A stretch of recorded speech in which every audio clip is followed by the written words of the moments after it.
Selamat pagi Smart Listener dimanapun Anda berada.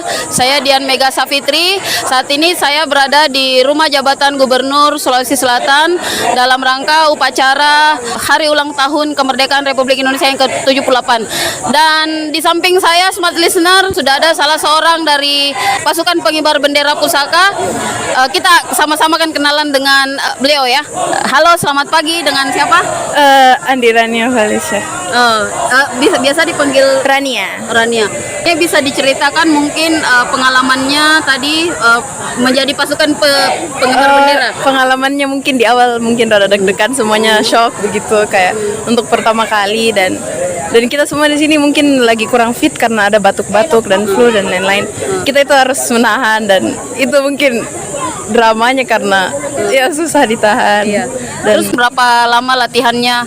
kalau latihannya pemusatan itu dari tanggal 31 Juli dan mulai latihannya tanggal 2 Agustus. Mulai latihan dari di Almarkas, selang-seling ke Rujab, terus Almarkas, terus Rujab lagi. Dan terakhir itu latihan gladi bersih kemarin di sini dan di Almarkas sekali lagi sore.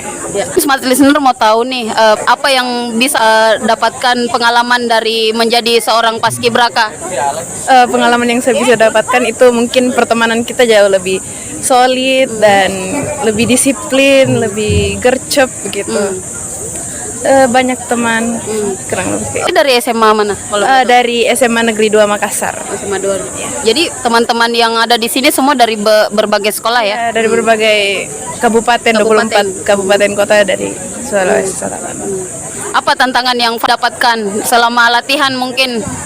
Tantangannya itu mungkin dari harus membiasakan diri di tempat yang baru. Kan baru pertama kali asrama, jadi harus membiasakan diri. Itu juga tanpa handphone atau elektronik lainnya. Jadi kita harus ya membiasakan diri, itu tantangan pertamanya. Ya. Oke, terima kasih. Iya. Ya, Smart Listener, demikian laporan saya dari Rumah Jabatan Gubernur Sulawesi Selatan. Sekali lagi, selamat Hari Ulang Tahun Kemerdekaan Republik Indonesia yang ke-78.